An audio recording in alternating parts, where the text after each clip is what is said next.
Good morning from Jakarta, and welcome to the third series of the Indonesia-Australia Virtual Campus-to-Campus Outreach. My name is Esther, and I'll be your moderator for today.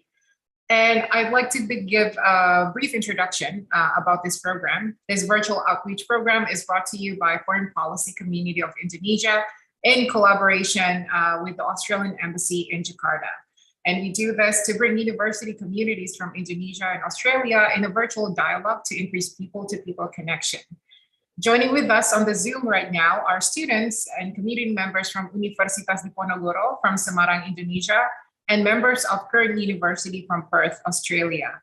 I'd also like to greet the general public who are watching us from the YouTube live stream right now.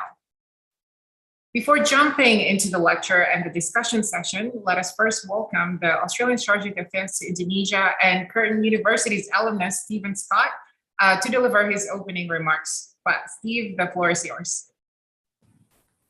Thank you very much, Esther. Very glad to be here today. Good morning. Selamat pagi. And can I also just start by saying a big thanks to Dr. Muhammad Chatib Basri for joining us today. Pak Dede, who's been a very good friend of the Embassy and of Australia for a very long period of time. And I think we're all very fortunate to have him delivering the lecture today.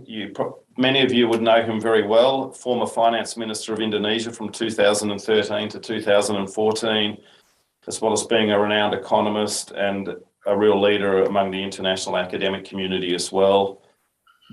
But also more than that, Pak Dede is a member of our Australian alumni and completed his PhD at the Australian National University in Canberra. So we're very proud to call him an Australian alumni as well. Also like to thank Dr. Dino Padijalal, Pak Dino, and the Foreign Policy Community of Indonesia for hosting today's lecture, and through the partnership they have with the Australian Embassy for these campus-to-campus lecture series. I very much look forward to hearing from both Pak Dede and Pak Dino today for what I have no doubt will be very lively and very engaging discussion. Look forward to also fielding lots of pertinent questions from the students after the presentations. You're our future leaders of the Australia-Indonesia relationship, and we're really glad you've joined us today. In particular, I'd like to welcome students from the faculty of Universitas Diponegoro in Semarang, and those joining, as you said, from my alma mater, Curtin University in Western Australia. It was quite a long time ago that I was an economics student at Curtin University, and I've seen it in recent times, and the university's really gone from strength to strength, and one of its strengths has always been a large cohort of international students, particularly from Indonesia as well, which I think has really added to that campus environment at Curtin University. For the Australian Embassy, we began this series of FPCI in 2020. It was a way of keeping people engaged during the pandemic when a lot of face-to-face activities fell away, and we had to look for new forums to stay engaged, and it's been a great success. I think these lectures are a fantastic way we can facilitate meaningful discussion and exchange between future leaders on the Australia-Indonesia relationship. And look, just before handing over to the headliner today, Pak Dede, I just want to say a few words to help set the scene very briefly. I hope I don't steal any of Pak Dede's thunder, but clearly 2020 is going to be a critical year for Indonesia's economic recovery. It was on track during 2021, and then, like many of us, suffered a bit of a setback when the devastating Delta wave went through the country here, and they had to shut down to control that outbreak. And that set back economic activity. But it was pleasing to see how quickly economic recovery was able to restart from around later in the September quarter, or in the September quarter last year and onwards. And while it's always risky to preempt results for the fourth quarter, we know my anecdotal survey of Indonesia Jakarta traffic suggests that things were picking up quite quickly, if that's anything to go by. There are a few sectors, I think, that have been real standouts during the pandemic for Indonesia. And what struck me since coming back to work in Jakarta after about a 7-year hiatus or break is seeing the growth in Indonesia's digital economy and these innovative online platforms and digital marketplaces that have just grown exponentially and really been supercharged by the pandemic. This sector is projected to be worth around $300 billion by 2025 and the largest in Southeast Asia. You've also seen really strong performance in some of Indonesia's commodity producing sectors like coal and palm oil, benefiting from record demand and prices that I know have really helped the external accounts for Indonesia, very similar to Australia as well. But I also think, there are other parts of the economy that have been hit hard. Tourism-based economies like Bali, which are of a lot of interest to Australians, and some of the students listening in today, I'm sure, have been really struggling to recover. Pleasing to see there's some plans now to try opening Bali to international travel. And as you'll no doubt hear from Pak Dede shortly, there's always the risk of what we call the Kshape Recovery, and that'll be something to watch. 2022 will also be a really important year for Indonesia on the global stage. They're going to host the G20, or they already are hosting the G20 this year. And this is the body that brings together 20 of the world's largest economies and plays a really key role in coordinating the global policy agenda. It came to prominence when it coordinated the stimulus response during the global financial crisis. Holding the presidency this year is going to be a fantastic opportunity for Indonesia to lead the global response to these issues and other things such as climate change, vaccine access. Indonesia's chosen theme, Recover Together, Recover Stronger, I think demonstrates the focus Indonesia is putting on supporting the global recovery through its presidency, but also in a way that is fair and equitable across the globe and hopefully brings all nations back up, not just the wealthy, over the coming years. Australia's been working closely with Indonesia and supporting economic recovery throughout the period of the pandemic. And over the last 2 years, we've been sharing vaccine doses, and our donations will reach 20 million vaccine doses by June this year. This is also in addition to a range of important technical and other assistance we provide through our development program. And I know Pak Dede is one of our key partners and advisors on this as well. We're also facilitating greater bilateral economic ties. The Indonesia-Australia Closer Economic Partnership Agreement, which entered into force in 2020, will make it easy for companies in both countries to trade and invest by removing a range of barriers, including tariffs, setting standards for transparent standards for investment and the like. And I think when the Agriculture Minister visited here last week, we had the chance to go to one of the Bogasari, one of the largest flour mills in Southeast Asia, if not the world, and the biggest single customer for Australian wheat growers, where you see a fantastic example of mutually beneficial trade. Our high quality wheat coming in, being milled and turned into a range of products, meat goreng and other things that end up Indomie, well-known brand, that ends up back on Australian supermarket shelves as well, and we will get to enjoy. Look, notwithstanding the pandemic, we know that Indonesia is clearly on a growth trajectory that will make it one of the largest economies in the world over the next generation, and as such, an ever more important partner for Australia. So look, just in closing, to all the students today, you are from that generation that's going to benefit from this Indonesia's growth. It's why I'm so pleased to see Australian students joining their Indonesian counterparts to learn about the prospects for the Indonesian economy. And after all, you'll be the ones that will bring our bilateral relationship to the next level in the future. So I hope you have a very enjoyable engagement today and look forward to fielding the questions later. Thank you very much. Thank you, Basti, for that very insightful remarks. Moving further, I would now like to invite Dr. Dino Patijawal, founder and chairman of FPCI, to deliver his welcoming remarks. Thank you, Steve and Pak Khatib Basri. I think Steve has laid the setting quite well, so I'm not going to add to it. I just want to say first, Happy New Year to all of you. I hope all of you will have a great year this year and will stay healthy. I want to thank the Australian Embassy for their cooperation in arranging this campus virtual outreach program. And especially I want to thank Khatib Basri, we call him Dede. You're very lucky today because I've known a lot of economists in Indonesia, and definitely Dede is one of the most talented and the most resourceful economist. He's a professional. He was involved in G20 for many years. I was with him in many of those years. And for our purpose, most importantly, he's a graduate of ANU. Yeah. And, I should remind you that there are a lot of Indonesian leaders that were educated in Australia. Yeah. Khatib Basri is one of them. Mari Pangestu is another one. The foreign minister, Retno Marsudi, and then the former foreign minister, Martina Talagawa, the vice president, Budiono, and so many others. And I think this is one of the most special parts of our relationship. And this is why a lot of leaders of Indonesia have a special relationship with Australia. And I should let you know that Khatib Basri is a very expensive speaker. When he gets invited by the corporate world, he gets tens of thousands of dollars, right?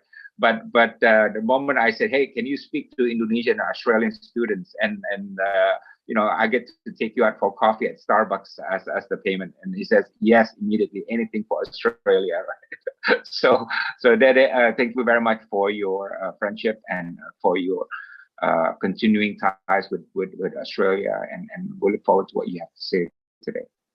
Thank you. Thank you, Pak Dino.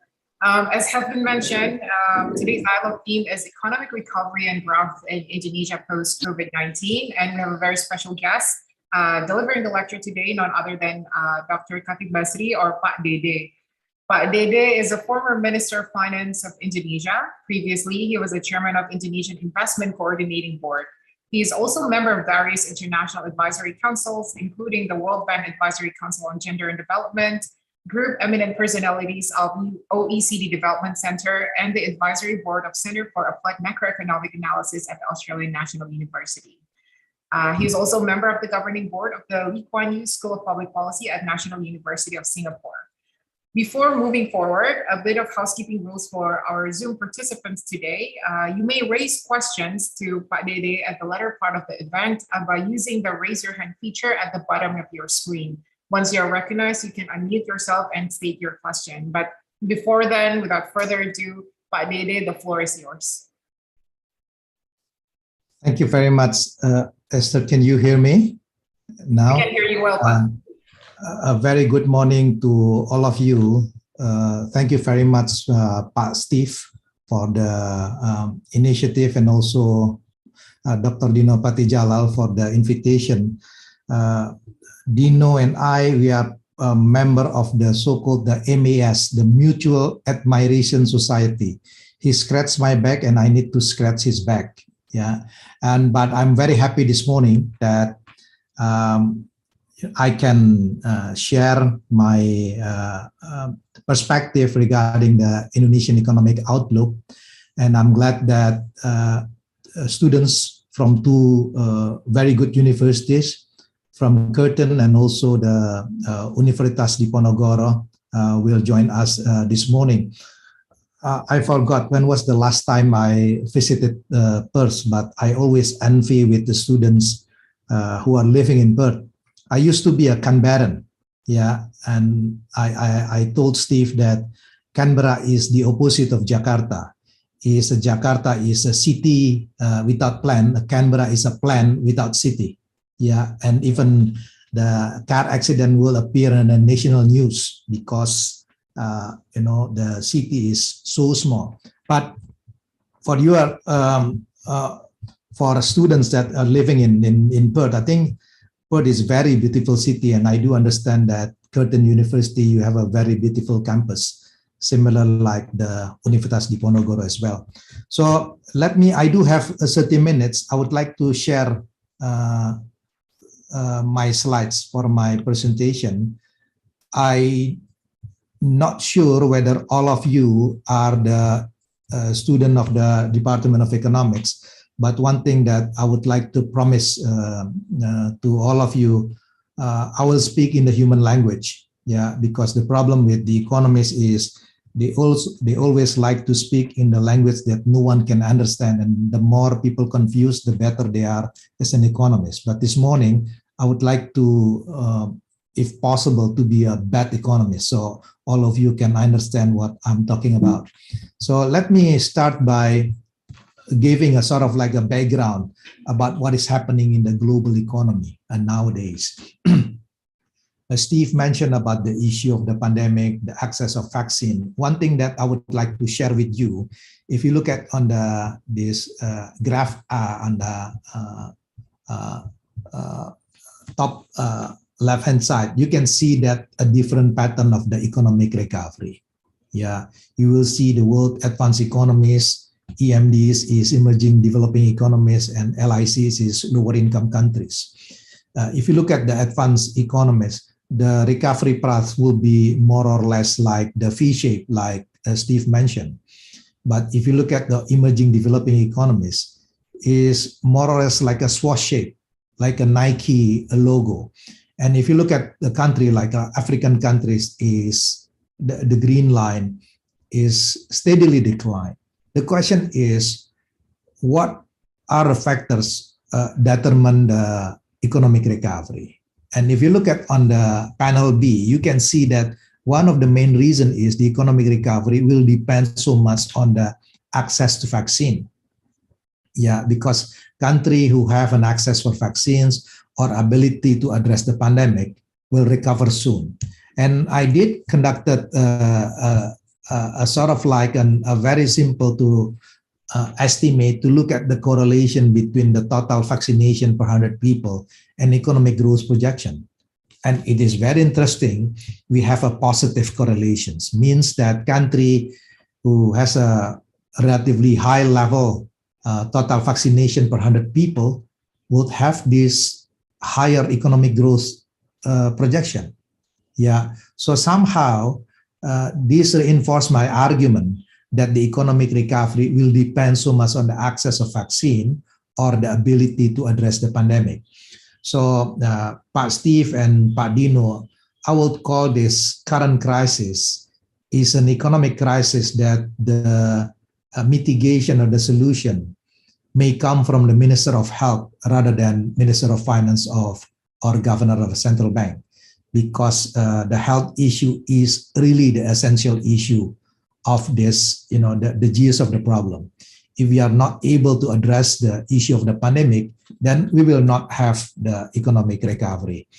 The other issue on the global issue that I would like to raise is the so-called the tapering. Yeah, maybe many of you have been following the news regarding the plan from the Fed, the U.S. Central Bank, to unwind the economic stimulus, to unwind the quantitative easing. Yeah, and the reason behind it is, let me come back to my previous slide. You can see the recovery, the global economy recovery is uneven. Yeah, for advanced economy, they already recover, but emerging developing economies or low-income countries, they are lag behind. So for the advanced economy, there is a room for them to start to think to withdraw the stimulus. And one of the instrument to withdraw the stimulus is by raising the interest rate. If you look at on this chart, yeah, by December 2020, when the member of the AOMC, the Fed, would like to make a prediction,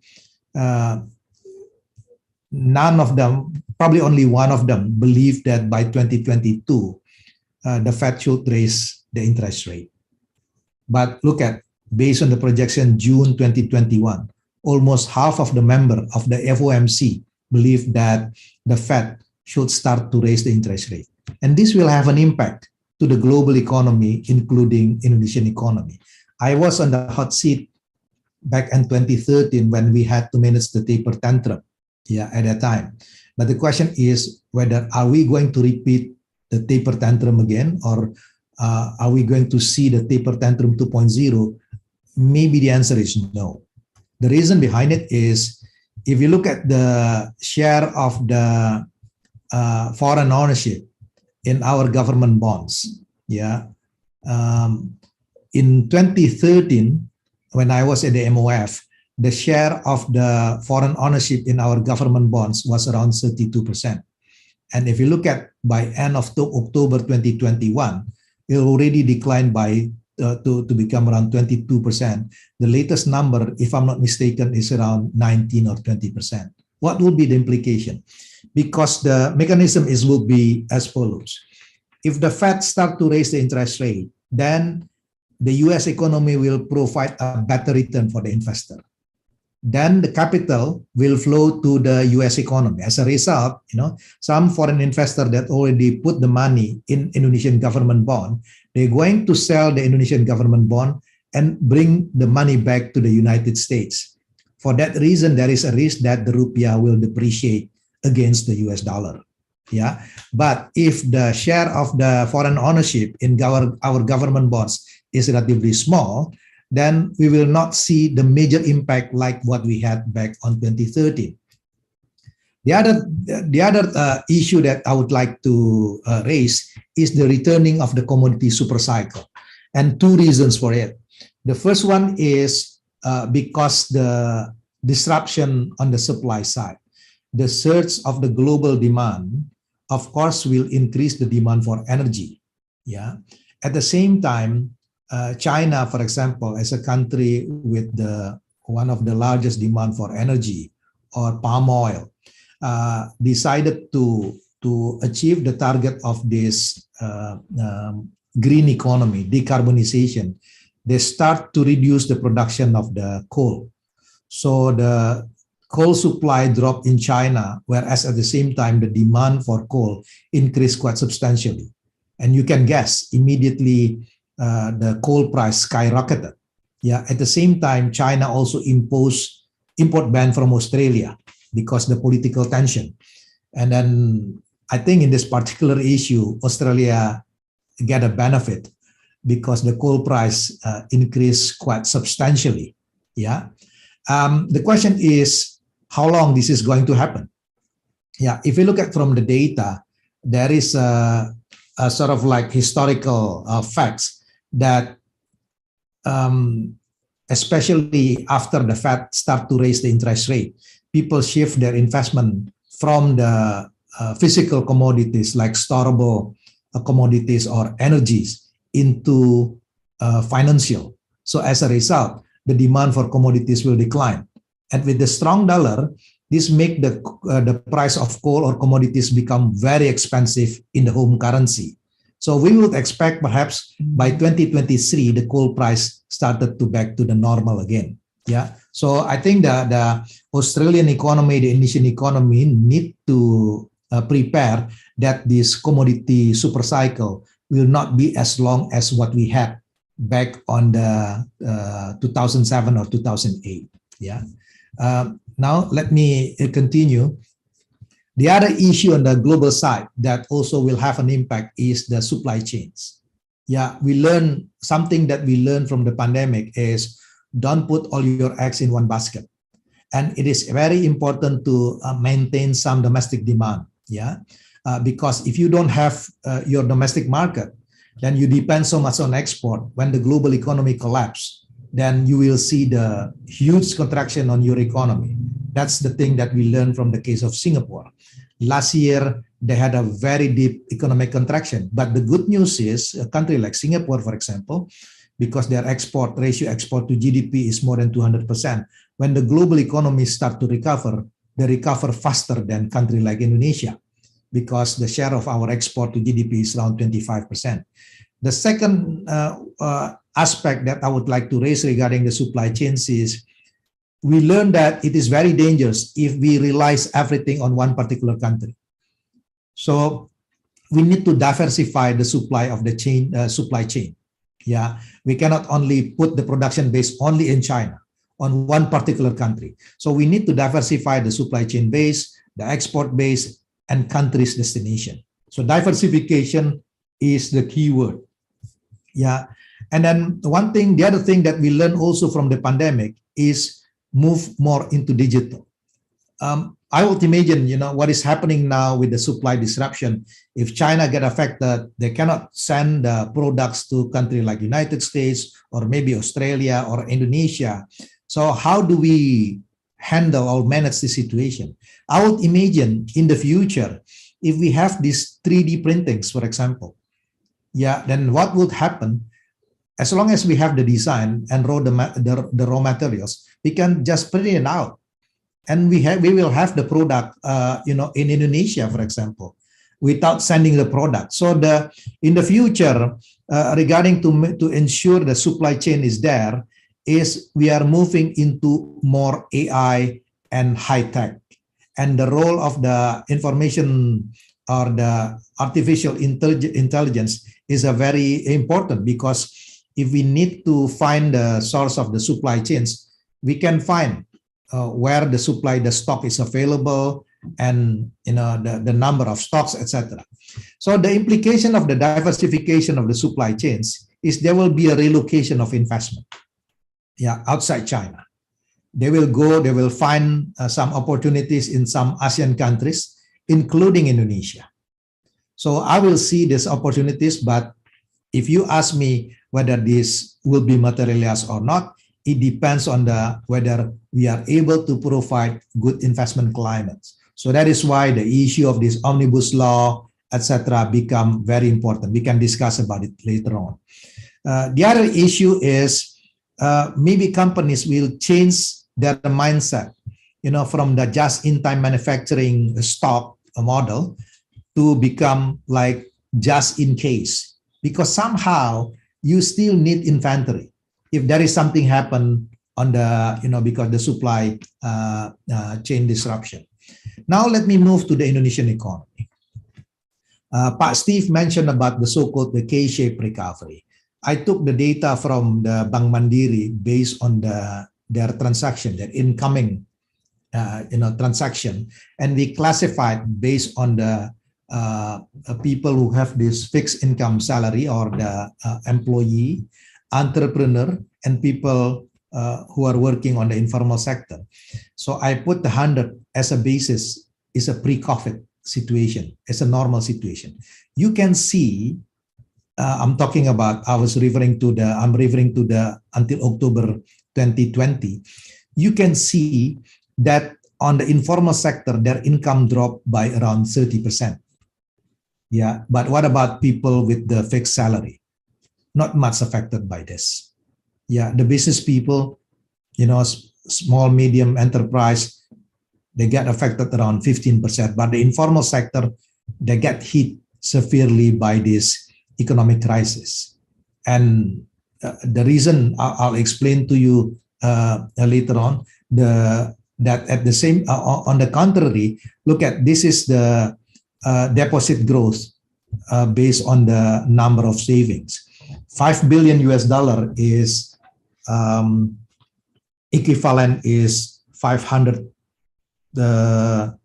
million, sorry, no, 500,000, no, 500 million US dollar, no, 500,000 US dollar, right? No. I'm getting confused now. That's true. So is for the 500,000 Australian dollar.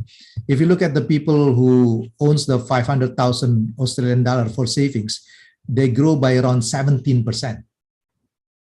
So you can see the rich people, they could accumulate savings nowadays, whereas at the same time, the poor people, they get affected by this. Why is that?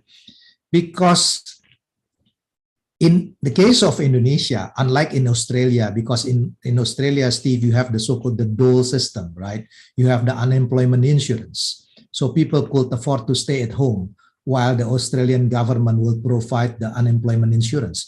But in the case of Indonesia, we don't have the unemployment insurance. So only the rich people could afford to be unemployed here. If you are poor, you have to work. Too poor to be unemployed. Even though you got a PhD or graduate from a very good school like Diponegoro or Curtin University, but if you are very poor, then you have to accept any job because you don't have the unemployment insurance. So can you imagine if you ask people to stay at home? Those people, they don't have savings. Whereas the rich people, on the contrary, why their savings increase? Because if you look at the composition of the upper class spending, most of their composition is non-food, basically includes leisure, travelings, maybe eating out in a very nice restaurant.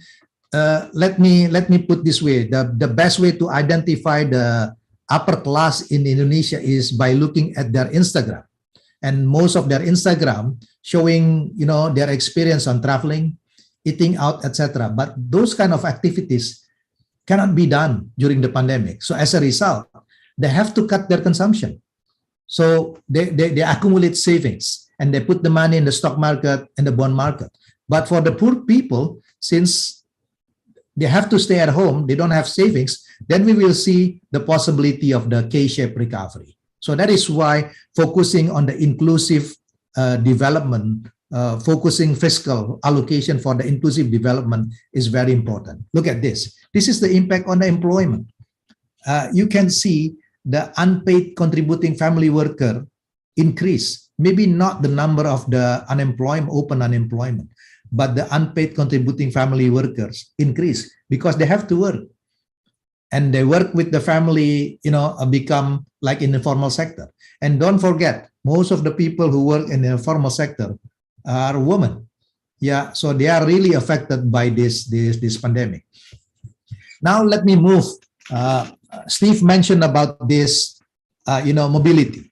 Yeah, I tried to look at the relationship between the GDP growth and the mobility index. I took this from Google. Yeah, you can see this GDP growth basically mimic the mobility index.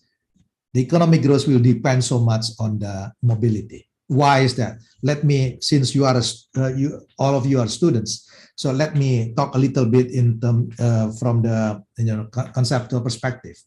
The essence of the economic activity, is transaction, right?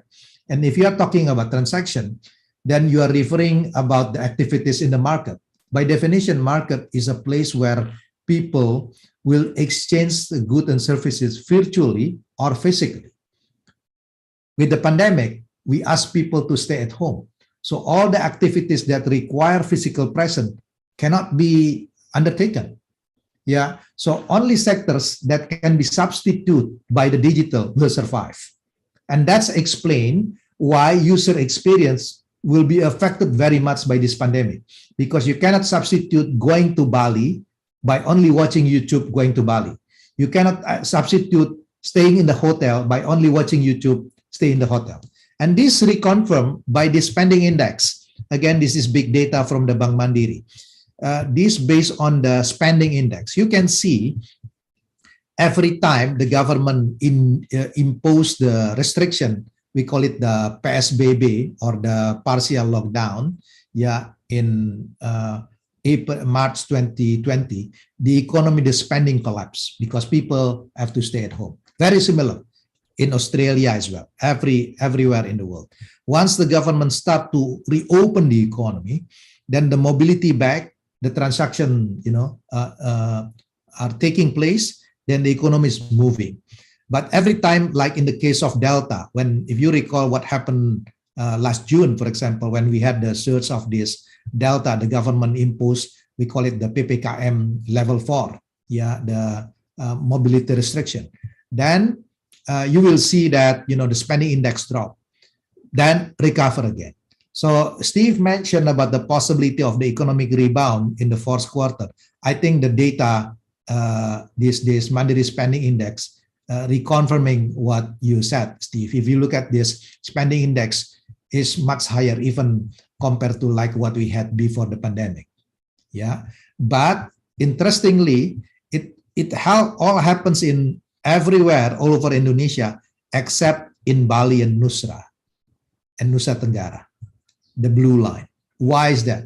Because Bali depends and Nusa Tenggara depends so much on tourism, and there is no way people can substitute tourism with the digital, because this is a user experience. And that's explained why restaurant, cafe, hotel affected very much. So the moral of the story is, if you are able to transform your business into digital, and there is a room for you to survive the pandemic. So the role of the digital economy, exactly like Steve said, become very important. This is consistent with all of this. Now, let me explain a little bit the role of the fiscal stimulus here. What will be the outlook of the Indonesian economy? We are lucky on the external side because the high commodity and energy prices. But as I said, maybe there is a risk by 2023 that the coal price will start to returning back into normal. So the real challenge is whether in 2022 the private investment will kick in or not, right? And then the decision from the companies to expand their investment will depend so much on the economics of scale. Let me put in a very simple way. If you open a restaurant and the maximum for the attendance of the visitors of your restaurant, of your customer, is only 50%. The question is, do you think you will expand your investment to have the new restaurant? The answer is no, because your existing capacity is still under capacity. If you have to fly, in the case of Indonesia, we maintain a distancing. Then by, distancing in the flight, then there is no way that the load factors will reach about 100%. Maximum is maybe 50%. The problem is the break-even point for hotel is required 46%, restaurant 68%, cement industry is around 54%. If you cannot reach these economies of scale, then you will not expand. So that is why the decision to expand the investment will depend so much whether the health protocol is still in place or not. The answer is, how do we determine whether the health protocol in place? Depend on vaccines. Yeah. As of today, probably the fully vaccinated people, 2 doses, probably around 50%. It's almost 60%. And hopefully by first quarter 2022, we will reach about 70 to 80%. Under this kind of situation, the question is it wise to boost the economy by inducing the supply side, for example, investment, or focusing on the demand side? Yeah, so I conducted a sort of like a simulation using the econometrics model. Let me try to explain it in the human language. If the government induce the investment, then company will hire more worker. Once the worker has an income, they're going to spend the money. That's the logic. Or if the government gave the money through the cash transfer, people will have money. They're going to spend the money. Once they spend the money, the demand is there, then the company will respond to it. Which one is more effective? My simulation shows if the government induce investment by providing tax incentive, economic deregulation, etc., the private consumption will increase like in the orange line. But if the government induce consumption by giving money like a cash transfer, then the investment will increase like a blue line. You can see the blue line is more superior than the orange line. And that's explain why, even though the central bank already lowered the interest rate, we don't really see the impact on growth. Why? Because the answer is why, or the question is why the companies would like to borrow money from bank if the demand is not there. Yeah, so the most important part is to induce demand first. That is why the role of the fiscal stimulus is very important. My suggestion is, why don't the government extend the cash transfer not only to the poor people, but the vulnerable one? Provide an access for education, provide an access for to address the gender issue, to support the small medium enterprise. That is why the future of economic policy will be an inclusive development, will be green, will be inclusive development. And if you're talking about this investment, then we need to talk about this omnibus law. There is some concern regarding the decision made by the Constitutional Court, and the government is working very hard to sort of like resubmit the omnibus law again. Now, let me talk a little bit further about this budget side. Our tax ratio, unfortunately, is probably one of the lowest in the region. It's only 8%. By 2023, according, it is stipulated in our law, we have to maintain the budget deficit less than 3%. If the tax ratio is only 8%, it means that maximum spending will be around 13%, right? So 10%, this will be around 13%. So government need to consolidate the fiscal, but at the same time, we have a burden of fiscal nowadays, including, the increase of burden because the interest income ratio is already reached about 21%. The allocation of budget for education, 20% of the total budget. Spending for the local government, around 30%. And now the government come up with the plan to move the capital city to Kalimantan. This is going to give a burden as well for our fiscal. So under this kind of situation, it is very important to ensure that we have to manage the priority. Let me quote what Thomas Sowell said. He is very cynical. He said that the first lesson of economics is scarcity. And the first lesson of politics is how to ignore the first lesson of economics. Unfortunately, that kind of things we are seeing those kind of reality. And this will be my last slide. How do we handle this issue? The first one is we need to increase the tax revenue. I'll explain about it later on during the Q&A. I'll prefer to do the administrative reform rather than increasing the tax rate. If any of you interested on this, you can see our latest paper at the American Economic Review on December 2021 will be available, which shows that administrative reform will be much more effective than increasing the tax rate. The second one, improving spending quality. I think it's about time for the government to rethinking seriously about the difference between must have and nice to have. Yeah, the issue is about budget reallocation. As I mentioned to you earlier, we better focus on the issue of health, social assistance, small, medium enterprise, the inclusive development. And the other project, I'm not saying that we need to cancel the project, but probably postponing until we have enough room for fiscal. And green fiscal stimulus. What can we do with the green fiscal stimulus? Because we don't want to waste this economic crisis. So we need money to fund this health sector social assistance. My proposal is, it's about time to look at the subsidy for the fossil fuel.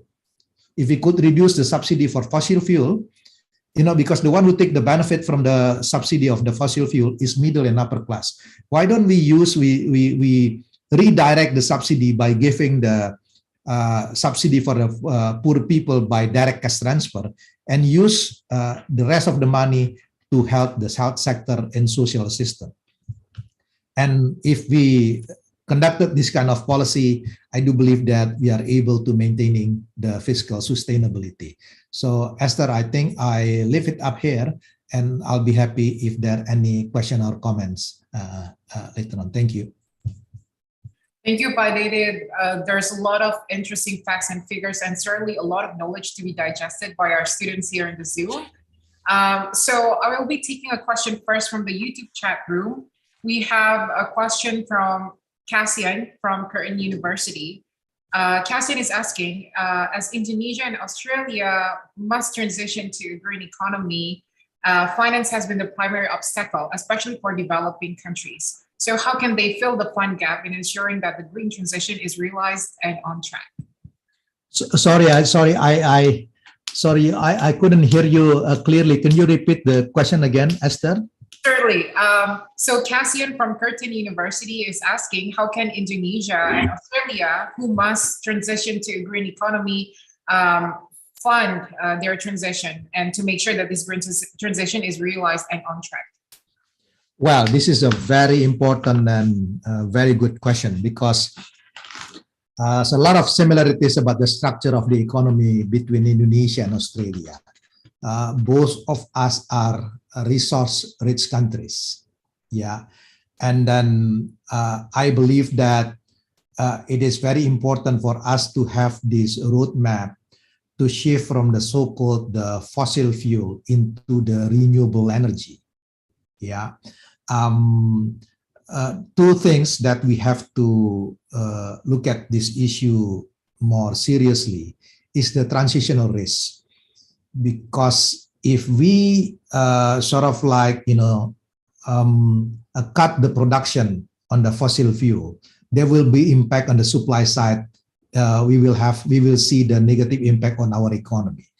At the same time, we have to incentivize the private sector to shift into the clean energy. So let me make it more clear for the case of in the case of Indonesia. I don't think, or let me put this way. I think it is very difficult for Indonesia to shift into renewable energy unless we adjust the gasoline price or we remove the subsidy on the fossil fuel, electricity, and also the gasoline. Because without that, if the price of the fossil fuel is still too cheap, then people will continue to stay in the fossil fuel energy. That's the first one. The second one is what will be the incentive? For example, like coal, like the state-owned electricity company, they would like to retire their coal-fired power plant. But if they retire the coal-fired power plant, then what will be the the incentive for them? So the role of the multilateral is very important to provide the incentive. I'm not very familiar with the case of Australia, but one thing that maybe, I don't know whether this is doable, but at least in my view, in the case of Indonesia, is doable, is to introduce the carbon tax.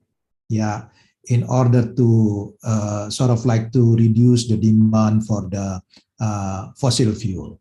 And also in the case of Indonesia, we can also impose surcharge for the gasoline. And then the most important one, we understand that there is no way that the government can finance this. It is very important to ensure that the carbon market exists. Yeah, so there will be a carbon trading between companies who pollute more, need more pollution compared to the companies who, pollute probably less. Then there will be a trading among of them. So that kind of policy needs to be prepared, need to be sort of like crafted carefully. Yeah. Then the most important, the most challenging issue is the transitional risk. I hope I answered this question, Esther. Certainly, thank you, Pak Dede. Are there any questions from Undip students here? If so, you can use the raise your hand button, or you can type your question to the chat box or send it directly to me. While you prepare your question, there's another question from the YouTube chat room. This one is from Satrio from Ateneo de Davao University in Philippines. He is asking, as you have shown in the slides that Bali has been heavily affected by the pandemic, what is your take on Indonesia having their upcoming G20 summit in Bali? Will you see this as an opportunity to help Bali economically, or will it pose a threat of increasing the numbers of possible Omicron cases in Bali? Very good question, because the answer is I don't know. Yeah. One thing that I always make a joke, if my colleague economists would like to make a prediction about the economic growth, it shows they do have this sense of humor, because no one can predict about the pandemic. Yeah, so I agree there is an opportunity with this G20. We can invite people to come to Bali, etc. This will boost the economic activities in Bali, as long as the fatality rate is relatively low. With the Omicrons, probably, at this moment, the hospitalization rate is relatively low, so the risk is low. But we never know if there is a new variant of a virus, right? So if that's the case, then we don't even know whether we will be able to, what would happen in the next 6 months. Hopefully, everything's, will be in the good situation. But we never know, because if there is a new variant of the virus with these dangers, then every government in the world need to do the sort of like a restriction again. Yeah, like initially we would like to have this, the meeting for the finance minister and the central bank governors in Bali, but eventually we decided to do it in Jakarta this February, I believe. So because we never know. So I think the answer is to just wait and see later. Another question, this is coming from Osvaldo from Papua. Osvaldo is asking, during the 2008 financial crisis, the G20 agreed on a 1 trillion injection of financial aid to the global economy. But now we are seeing the worst recession since 1945. What's different then and now, and why have we not seen countries coming together to give that kind of injection? Very good question. I recall Pak Dino was also there, I believe, in 2008 during the first leaders meeting in Washington, D.C. Yeah. The good thing when every countries in the world are facing the same problem, we have a common enemy. So G20 was very effective at the time. Yeah, so that is why the multilateral institution, the IMF, the World Bank, the US Treasury, for example, the member of the G20 decided to increase the capital of the Multilateral Development Bank. So there is enough funding to support that most of the countries that are affected by the global financial crisis, including emerging economies, yeah, at that time. But the situation is rather different now. Why is that? It is very interesting that all the countries also facing the common enemy, which is COVID-19. But the way the response are very different. The current situation, I call this current situation, is a prisoner's dilemma. Yeah, let me talk about the case of this vaccine nationalism. Every country, because they want to make sure that their people or their populations who live in their country will have enough supply of vaccine. Some of countries decided to ban export because they need to secure the domestic needs first. Yeah, so it is logical, very logical. They want to secure the domestic needs. But we do understand that we cannot address the issue of pandemic by only looking for our own countries. Because if we just focus on our own countries, we close the border, we have to close the border all the time. Yeah, and one thing that we learned from the case of pandemic is zero COVID policy does not effective. Because at the end of the day, we have to open the economy. Otherwise, they will be very costly for all of us. So you can see most of the countries in the world now start to open their border. So if you open the border, one of the requirements is to ensure that other country will not be affected by the pandemic as well. So you cannot ban export of the vaccine. But at the same time, you are on the dilemma. If you allow to export your vaccine, then you are worried if you don't have any supply in domestic. This is the situation in economics. We call this situation is prisoner's dilemma. We know the optimal solution will be a cooperation, but because the self-motive, we focus not to cooperate. So that is why the importance of this policy coordination become very crucial. So that is why the role of the G20, the Indonesia's presidency this year, and one of the important themes that we would like to discuss is about the health issue. Would be a very important. Yeah, how to convince every country that if we want to fight against the pandemic, war against the pandemic, we need to cooperate. Thank you, Pak Dede. Okay, it seems that Ataria from Undip has a question. All right. Thank you very much, Madam Esther, and thank you very much, Pak Kshape, for the amazing presentation in regards to your materials. But I do have a question in regards to one of the aspects that you had mentioned, especially within the digital transformation and the perspective of it in the economic sector. So my question would be, how does digital transformation affects and even maybe improve the current status quo of the post-COVID economic recovery around the world, especially within the Asia-Pacific region, with the aim to transform the K-graph into the V-graph, as you have mentioned earlier. Now, that would also added with the fact that only some segments within the society, especially in Indonesia, actually had the access to, say, the infrastructure of digitalized economy in the nation itself. Very good question, Artaria.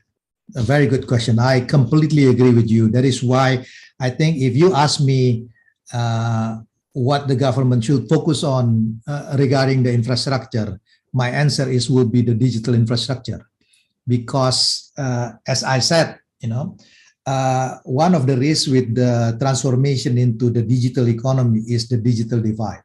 Yeah, I would imagine that I'm teaching at the Department of Economics at the University of Indonesia.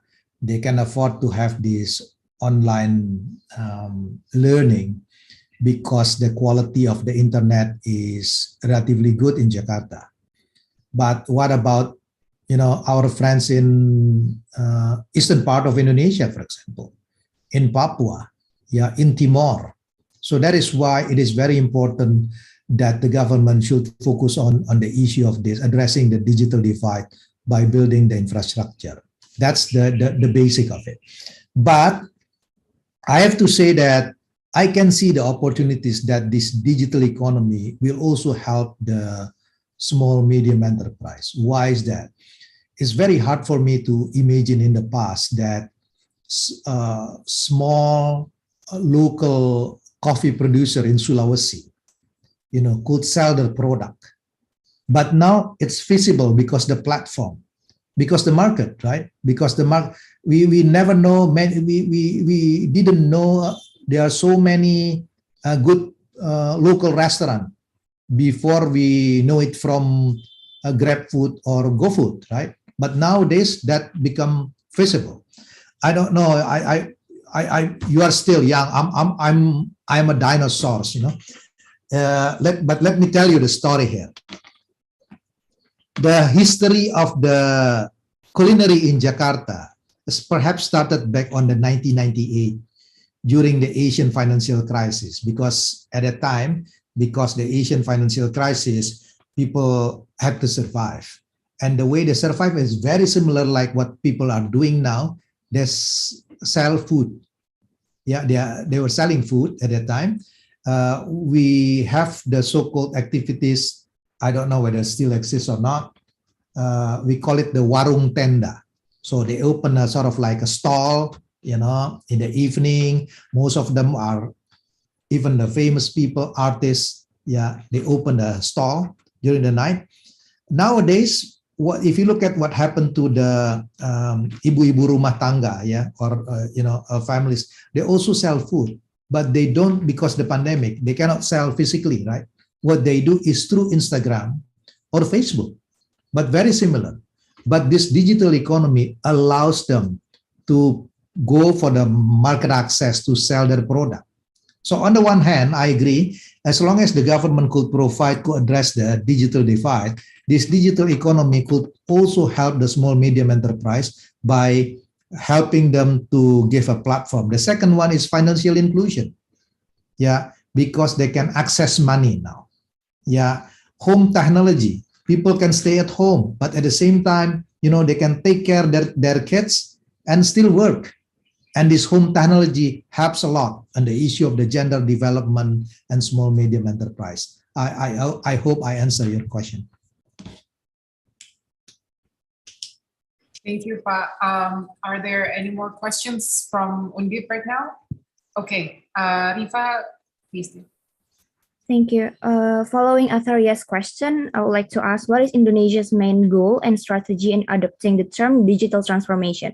How far does this transformation supposed to mean? Is it going to only provide internet connection and devices and leave the next step to the local community's needs? Or is it going to be a sustainable transformation by providing a proper training about how to face digital transformation to reach economic recovery? Thank you. Thank you, Rifa. This is, again, a very good question. I think we have to look at this issue on phases. Yeah, there are several phases that we need to look at it. The first one is, of course, by providing the basic infrastructure. Yeah, because without good quality of internet, then the digital economy will not exist anyway. Yeah, that's the first one. The second one, by providing an opportunities. I mentioned about this local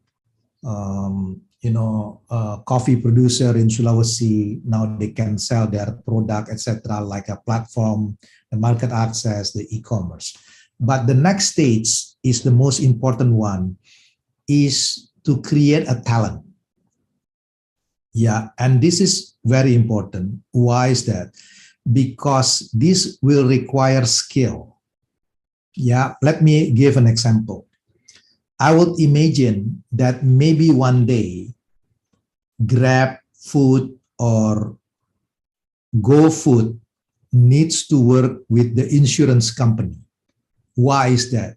Because they do have data about people who order the Padangese food.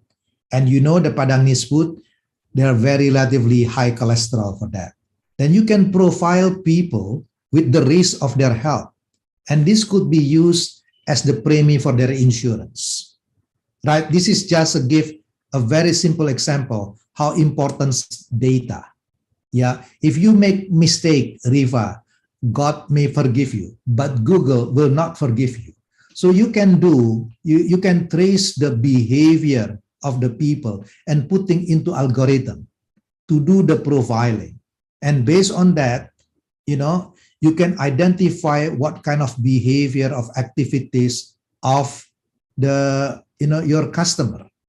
Then the implication is you treat your customer is no longer as the, as a generic, but you can customize every customer like a bespoke. In the past, that's not possible because too expensive. But nowadays, it's very possible because you can bespoke, you can tailor every customer based on their interests. If you are familiar with the Pinterest, etc., every time you click on the Yahoo or YouTube, they will offer a recommendation about that kind of movie or YouTube that you like, right? Because they learn from the algorithm. Yeah, this is the thing, but this one will require ability for the so-called the analytical. And unfortunately, it's still very scarce. So how Indonesia can handle this issue? My suggestion is probably we have to work with many digital companies in the world and incentivize them by providing the so-called the double deduction of tax. If they provide training, they can take the tax rebate to 100%. And the impact for us is that we will improve our quality of human capital. Last but not least, this is very difficult. The problem with the digital technology is the product cycle is getting shorter and shorter. Okay. My student at the university, I asked them, when was the last time they sent a letter to their boyfriend or girlfriends? None of them, ever did that because the role of the post office is no longer relevant, right? So what I mean is the disruption could happen very fast. And the question is how the government can make a regulation if the product cycle only lasts for 1 year. You have to change the regulation almost every year, right? Because the disruption. But that's not possible because what you need is the agile bureaucracy. But agile bureaucracy is an oxymoron. There is no way that bureaucracy can be agile. So the regulators have to change their mindset from agree on rules to agree on principle. And that's the challenge, not only for the government of Indonesia, but for the government all over the world.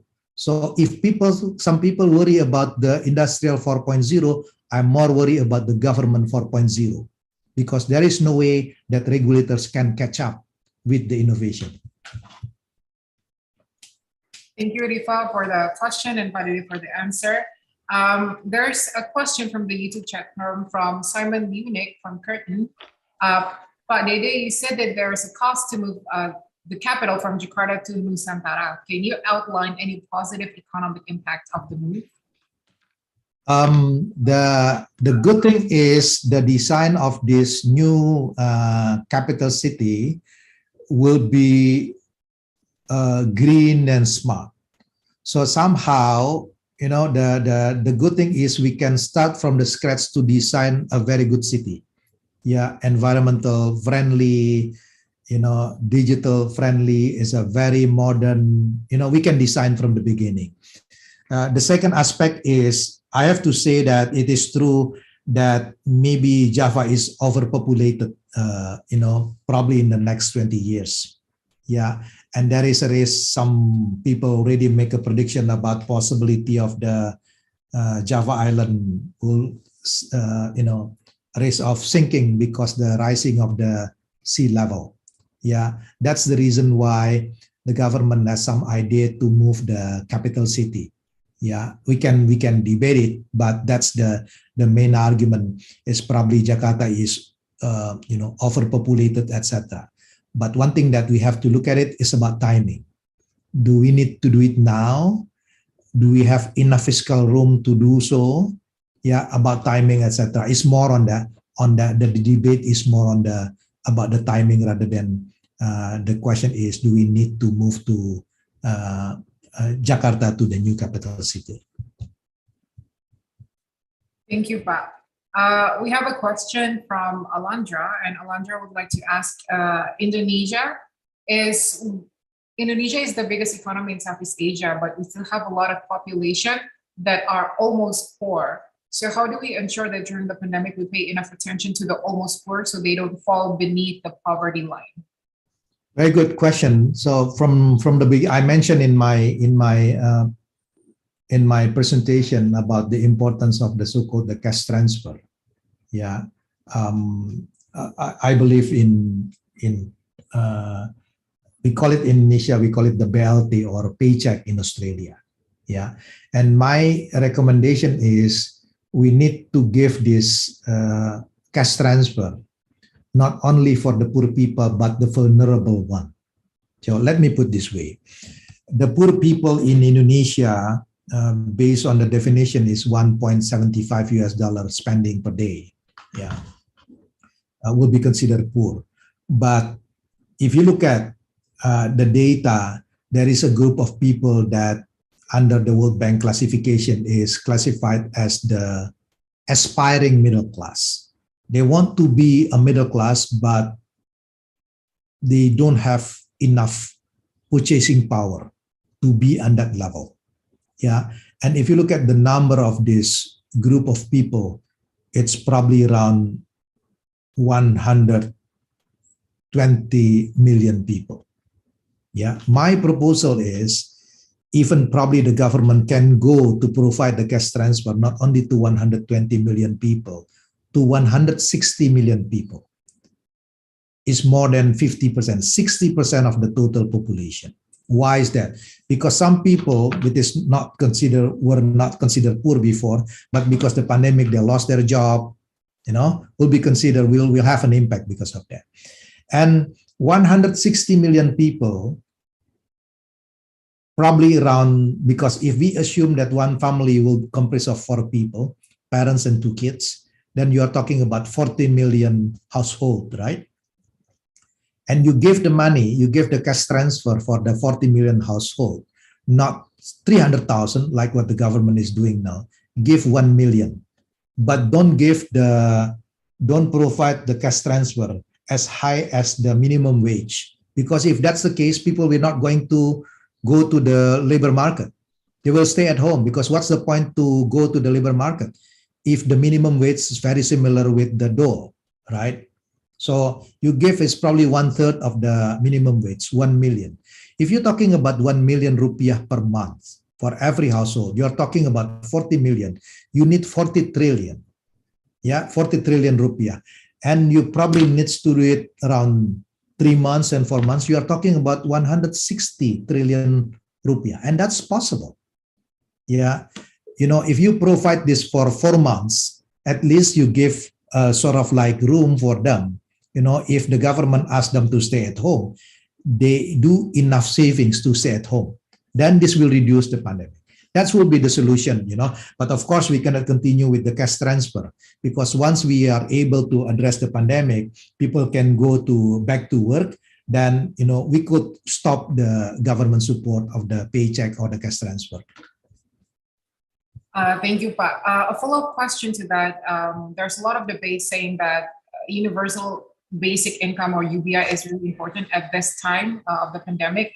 Can you elaborate on what are your thoughts on that, Pak? Well, I don't think that's feasible in Indonesia. First one is because our fiscal space is very limited. I do understand the idea of this universal and the UBI, initiated by, is very interesting because it's very supported by the liberal, by the Democrat, but the original idea come from the Professor Milton Friedman, which is come from the Chicago School. Yeah, he believed that if we provide the sort of like the direct cash transfer, this will be superior. Yeah, the UBI, if you want to introduce the universal basic income, basically you set a certain level of income that everyone should have, and then you pay the gap, you pay the difference. In the case of Indonesia, this is rather difficult because the first one is the fiscal space is limited. The second one is also related to the data. Yeah, and maybe a country like Australia, that's would be possible because you do have the good social security. Yeah, you have the very good data. In the United States, that's possible. But in the case of Indonesia, this will take some time. Probably the government should work also together with the telco company, yeah, with the Ministry of Home Affairs. Why telco company? Because if you want to do the profiling, the best institution could provide a profiling about people will be the telco. They know the behavior of people to buy the SIM card. If you only buy a SIM card for 10,000, your mobility is very limited. Then you'll be considered probably you have come from the poor people. Then you can give the money not only by giving the cash, but directly to their SIM card, and they can cash out. But this will take some time. Thank you, Pak. There's a question from Ardi Cipta Jaya from Universitas Diponegoro. Good morning, sir. I would like to ask a question. Does the latest government policy regarding class abolition on BPJS health insurance important in this very difficult period of the pandemic? Meanwhile, according to your advice, you mentioned that policies that favor health are very important. So could these policies improve the new normal economic recovery? One thing that, what's his name again? Ardi? Yeah. One thing that we learned from this pandemic, we have to look at health not from the cost perspective, but as an investment. Yeah, because once the health situation, the health system collapse, then the economy collapse. That is the thing that we learned from the pandemic, right? So that is why it is very important to allocate funding to invest in the public health. Now back to your question regarding the BPJS. It is very interesting if you look at the data all over the world. The growth of the health costs is much faster than the GDP growth. So what does it mean? It means that every health system, health insurance will be unfunded at the end of the day because the health costs increase quite substantially. So the question is, how should we address this issue? I think the biggest challenge for the government all over the world is to shift the paradigm for focusing on curative to preventive. Because if we are focusing on preventive, the cost is much, much cheaper. We do the early treatment, early diagnose, then will be cost us less compared when the situation is much worse, yeah, than it's supposed to be. Then if we can provide the campaign, for example, more into preventive rather than curative, we allocate some funding because, once people have to go to hospital, we are pay much more expensive rather than do the campaign to improve the nutrition, the good health working condition, for example, is much cheaper. Yeah, to provide the good meal, for example. Yeah, this kind of model. So I think it's about time for the government all over the world to focus on the issue more on the preventive rather than the curative. Thank you, Pak. I have a question from Oliver from Curtin University. Oliver is asking, we see that the US have a 6.8% inflation rate. I'm wondering whether Indonesia or perhaps Australia might see the inflation rate going to that trend in our country too.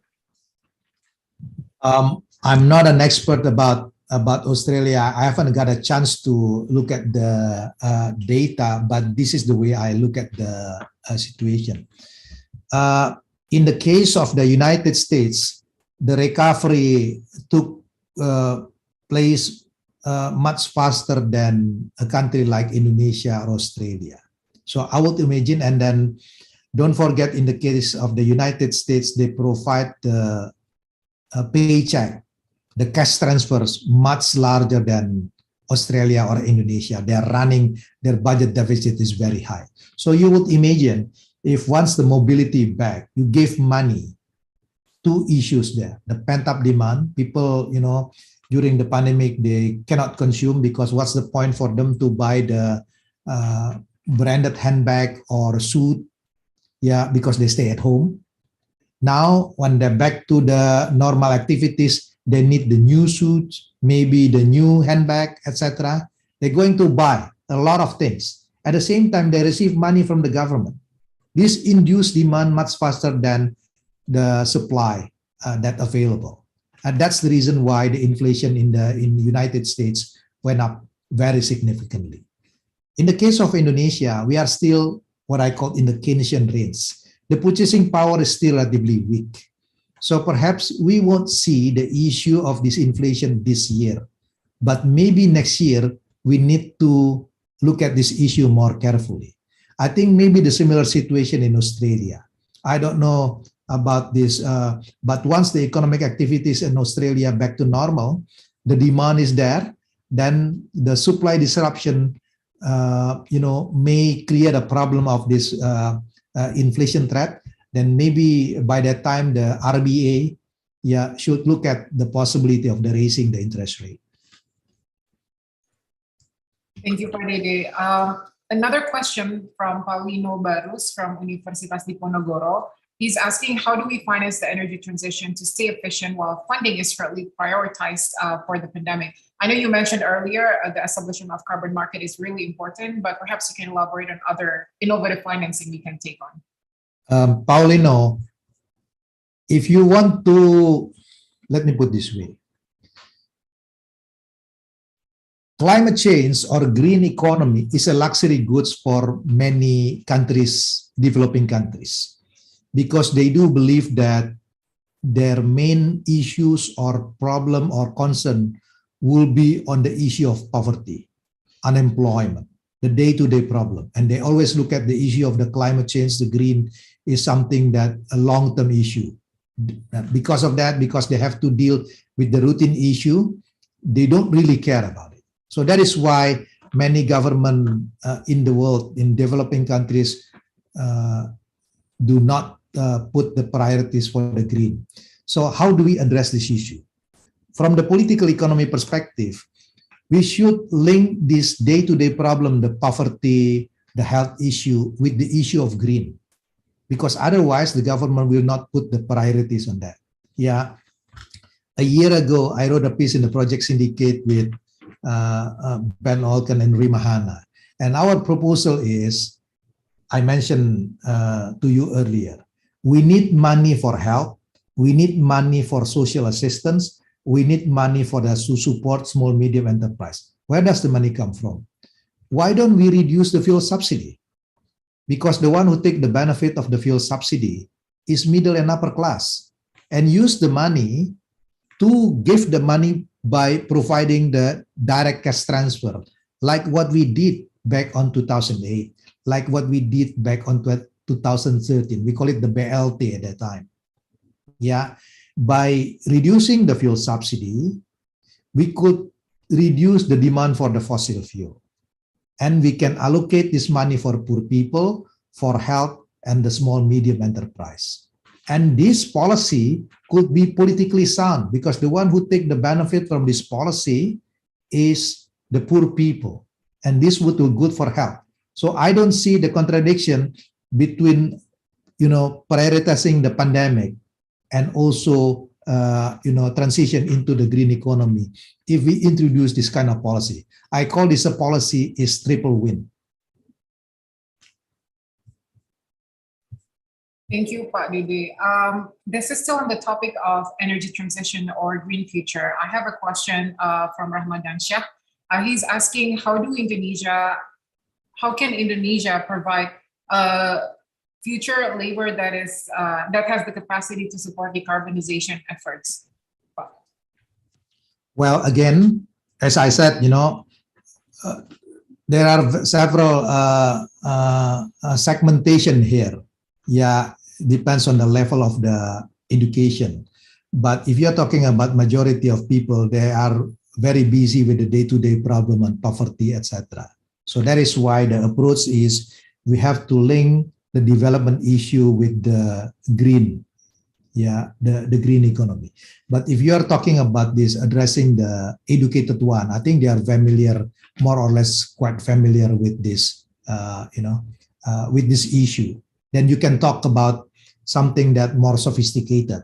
But seems to me that, if you want to start a campaign, do something that relate to their day-to-day activities. So that is why I'm proposing again about this adjustment of the fossil fuel price, to sort of like to most of the people, they do understand if they can get access vaccine for free, the PCR for free, it's preferable for them because, and then where does the money come from? The government could reduce the fuel subsidy because again, for the poor people, they will get the compensation through the cash transfer.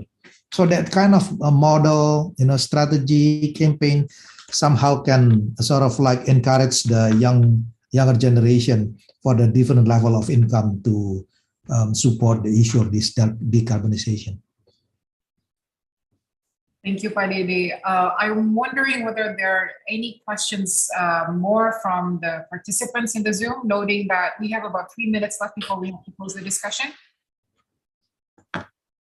If not, I will be asking one last question from the YouTube chat room from Agung Darmawan. Bapak Khatib, if you were a policymaker, what would you prioritize? Energy, transition, or move the nation's capital? Thank you. If you ask, I think you're muted, Pak. It's very interesting. When I was about to say something on this and I was muted. No, I was joking. If you ask me, then my priority is very clear. I think Indonesia on many emerging markets needs to focus on the inclusive development. What does inclusive development means?